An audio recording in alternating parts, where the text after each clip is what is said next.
नमस्ते दोस्तों, स्वागत है आप सबका हमारे चैनल में।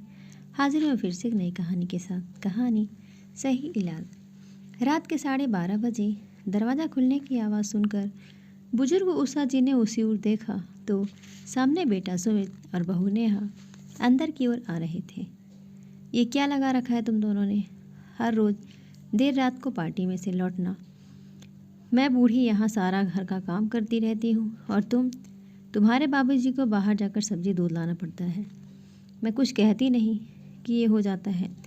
कभी कभार तुम दोनों ने अति ही कर दी। बेटा थोड़ी तो शर्म करो तुम दोनों।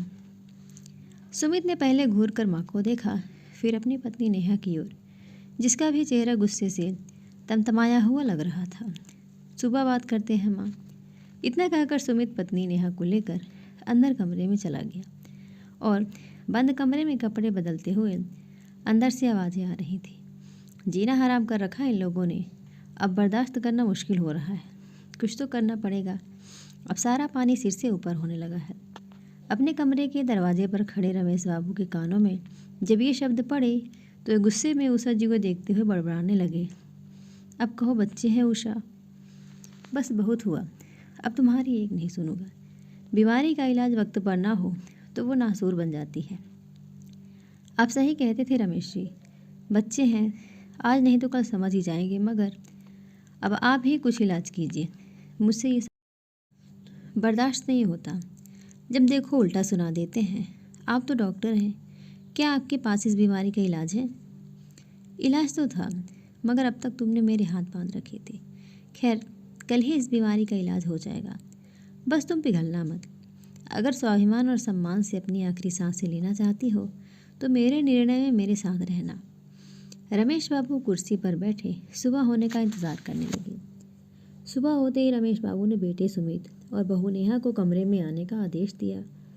जैसे ही दोनों रमेश बाबू के कमरे में पहुंचे तो उषा से कहा कि वो कोर्ट वाले पेपर निकाल लाए। पेपर्स? कैसे पेपर्स माँ? सुमित ने पूछा। तो वही नेहा ने तीखे लहजे में कहा, मुझे जिम जाने में देर हो रही है, जो कहना हो जल्दी कहिए।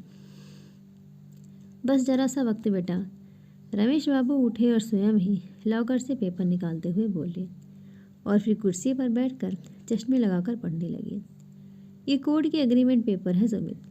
तुझे याद होगा तेरे 18वें जन्मदिन पर जब तूने सबसे महंगी वाली बाइक मांगी थी, तब मैंने तुझसे ये पेपर साइन करवाए थे और तूने मुस्कुराते हुए सहमति जताई थी। क्या है इन पेपर्स में? नेहा एकदम से सक्रिय हो उठी, जबकि सुमित अभी भी सोच में ही था।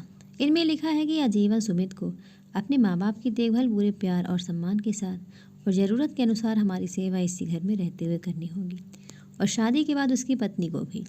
और अगर कभी भी परिस्थिति में वह या उसकी पत्नी अपने इस फर्ज से मुंह मोड़ते हैं तो हमारी संपत्ति पर उनका कोई अधिकार नहीं रह जाएगा।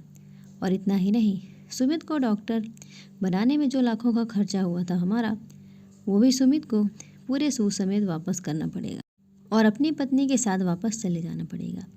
इतना पढ़कर रमेश बाबू ने पेपर को फोटोकॉपी नेहा के हाथ में थमा दी और कहा, बेटा अभी जिम जाने में देर हो रही थी ना तुम्हें, तो हो आओ जिम, फिर आराम से पढ़ लेना। नेहा के तो जैसे होश ही उड़ गए थे। मगर पापा जी, माँ जी, आप हमारे साथ ऐसा कैसे कर सकते हैं? मतलब इतना पैसा और हम कहाँ जाएंगे? सुमित थोड़ा हकलाते हुए बोला। क्यों? रात को तो तुम कह रहे थे कि पानी सिर से ऊपर कुछ करना पड़ेगा। एक्स्ट्रा एक्स्ट्रा क्या हुआ? पापा वो, सुमित नेहा को देखकर बोला। हाँ पापा, हमें माफ़ कर दीजिए। वो हम बच्चों से गलती हो जाती है तो बड़े उन्हें माफ़ कर देते हैं। आप भी हमें माफ़ी दे दें। नेहा थोड़ा सा धीमी आवाज़ में सिर झुकाकर बोली। बेटा जख्म जब लाइलाज हो जाए तो उसे काटना ज़रूरी हो जाता है। ये बात हम दोनों डॉक्टर होने की हैसियत से बखूबी जानते हैं।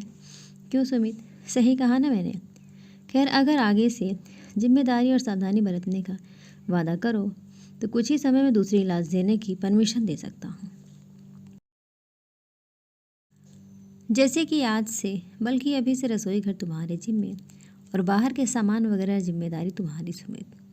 हाँ, यदि तुम दोनों अच्छे से अपनी जिम्मेदारियों को निभाने लगोगे तो हम दोनों भी तुम्हारी मदद करते रहेंगे। वरना एक और वसीयत तैयार की हुई है जिसमें हमारे बाद ये सब अनाथ आश्रम को। नहीं पापा जी, हम दोनों अपनी अपनी जिम्मेदारियों को बखूबी निभाएंगे। सुमित और नेहा एक साथ बोले। ठीक है, तो शुरू हो जाओ।